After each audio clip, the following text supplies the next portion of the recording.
ఒక్కో భోజనం ఒక రహస్యం దాచుకుని ఉంటే, ఒక్కో ముద్ద మనల్ని గతంలోకి తీసుకువెళ్తే, ఇద్దరు చిన్నపిల్లలు ఒక మామూలు మధ్యాహ్నం భోజనం చేస్తూ ఉంటారు. అప్పుడు ఒక అద్భుతమైన కాలయాత్రగా మారింది. అది అంతా అమ్మమ్మ టిఫిన్ బాక్స్లో దాగి ఉంది. ఒక సాధారణమైన రోజు. ఆ రోజు నిశ్శబ్దంగా ఉంది. సూర్యకిరణాలు పాత ఇంటి వంటగదిలో జారుతుంది. చెక్క టేబుల్ మీద ఒక పాత స్టీల్ టిఫిన్ బాక్స్ కాలం గీతలు వేసిన ప్రేమతో మెరిసిపోతుంది.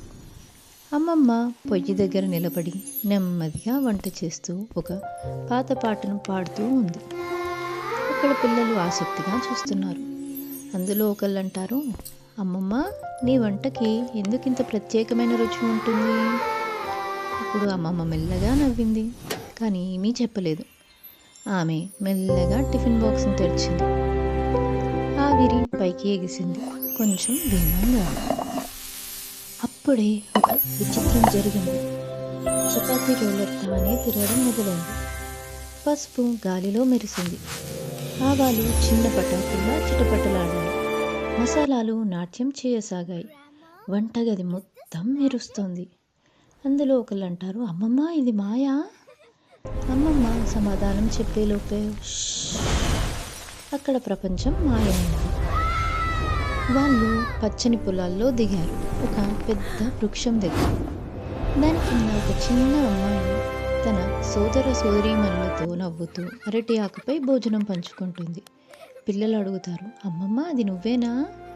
అమ్మమ్మ మెల్లగా తల ఊపింది. అది నా చిన్నప్పటి జీవితం. మాకు ఎక్కువగా ఏమీ లేకపోయినగా ఉన్న దాంట్లో పంచుకుంటూ ఉండేవాళ్ళం. పిల్లలు ఆనందాన్ని, సరళతను, ప్రేమను చూడసాగారు.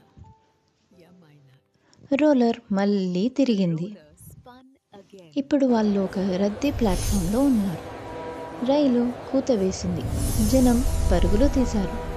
యువ అమ్మమ్మ చేతిలో ఒక చిన్న బ్యాగ్, కళ్ళల్లో నీళ్లు. అందులో ఒక పిల్ల అడుగుతుంది, అమ్మమ్మ, మీరు ఎందుకు బాధగా ఉన్నారు?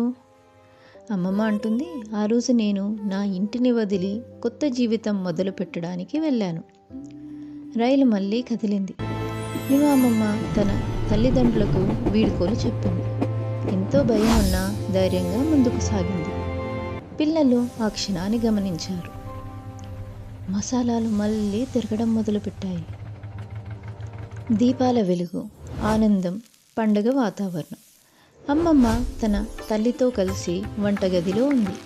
తను మొదటి వంట నేర్చుకుంటుంది. అది ప్రేమగా పదార్థాల మధ్య నిశ్శబ్దంగా ప్రవహిస్తుంది. నేను చేసే ప్రతి వంటలో ఎవరైనా ఒక ప్రేమ ఉంటుంది, ఎవరైనా ఒకరి పాఠం ఉంటుంది. మాయ క్రమంగా తగ్గింది. మసాలాలు స్థిరపడ్డాయి.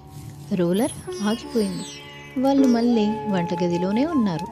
టిఫిన్ బాక్స్ మామూలుగానే ఉంది. పిల్లలిప్పుడు అమ్మమ్మను కొత్త చూపుతో చూస్తున్నారు, గౌరవంతో మరియు కృతజ్ఞతతో.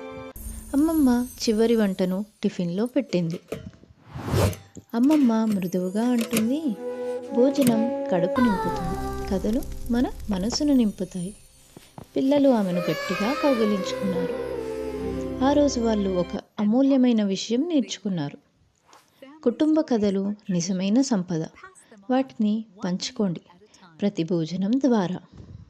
ఇలాంటి మరెన్నో కథలను చూడాలనుకుంటే please like, share and subscribe to Telugu మరపురాని కథలు. Thank you for watching.